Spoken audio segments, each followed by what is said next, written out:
कोकणातील प्रत्येक अपडेट जाणून घेण्यासाठी आजच माझे कोकणच्या सोशल मीडिया प्लॅटफॉर्मला लाईक, फॉलो आणि सबस्क्राईब करा।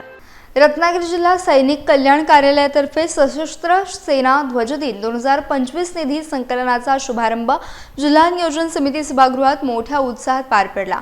मुख्य कार्यकारी अधिकारी वैदेही रानडे यांनी सैनिकांप्रती कृतज्ञता व्यक्त करत नागरिकांना या उपक्रमात सहभागी होण्याचे आवाहन केले। ज्यांनी सीमेवर आपली रक्षा केली त्यांच्या कुटुंबाची जबाबदारी आपली आहे असं त्यांनी सांगितलंय। रानडे यांनी यावेळी रत्नागिरी जिल्ह्यानं 115% उद्दिष्ट साध्य करून प्रशंसनीय कार्य केल्याचं सांगितलं। या कार्यक्रमाला निवृत्त एअर मार्शल HM भागवत, अपर जिल्हाधिकारी भाऊ गलांडे, शिक्षणाधिकारी किरण लोहार, विविध विभागांचे अधिकारी तसेच सेवानिवृत्त सैनिक आणि वीर परिवार मोठ्या संख्येने उपस्थित होते। एअर मार्शल भागवत यांनी सैनिकांच्या कुटुंबाचे कल्याण ही नागरिकांची सामूहिक जबाबदारी असल्याचं सांगत समन्वयाची गरज अधोरेखित केली। कार्यक्रमात 3,05,000 रुपये निधी संकलन करणारे सहाय्यक आयुक्त दीनानाथ शिंदे तसेच विविध योगदानकर्त्यांचा सन्मान करण्यात आला। विद्यार्थ्यांच्या गुणवंत कामगिरीचा देखील गौरव करण्यात आला। अमर जवान स्मृतीला पुष्पचक्र अर्पण करून शहीद जवानांना श्रद्धांजली अर्पण करण्यात आली। कार्यक्रमाचे सूत्रसंचालन पूर्वा पेठे यांनी केले असून विविध विभागांचे अधिकारी, आजी माजी सैनिक आणि कुटुंबीय उपस्थित होते।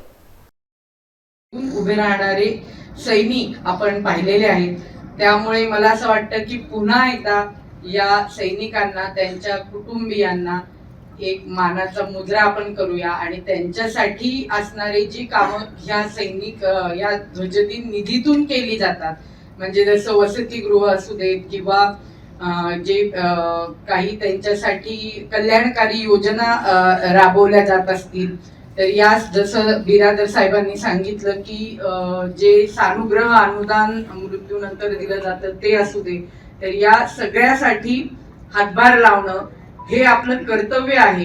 कारण ते जरी प्रत्येकाने आपल्या क्षमतेप्रमाणे केलं तरीही सुद्धा ज्या वेळेला वसंत बापट म्हणतात की सदैव सैनिका पुढेच जायचे न मागुती तुवा कधी फिरायचे, तर त्याला मागे वळून बघायला लावू नये अशी कृती जी प्रत्यक्ष सैनिक काम करत नाहीत अशा समाजाने केली पाहिजे, जेणेकरून ते बिनधास्त आपल्या देशासाठी लढायला आपल्या कुटुंबाची चिंता न बाळगता राहू शकतील असं वातावरण आपण निर्माण करू शकू।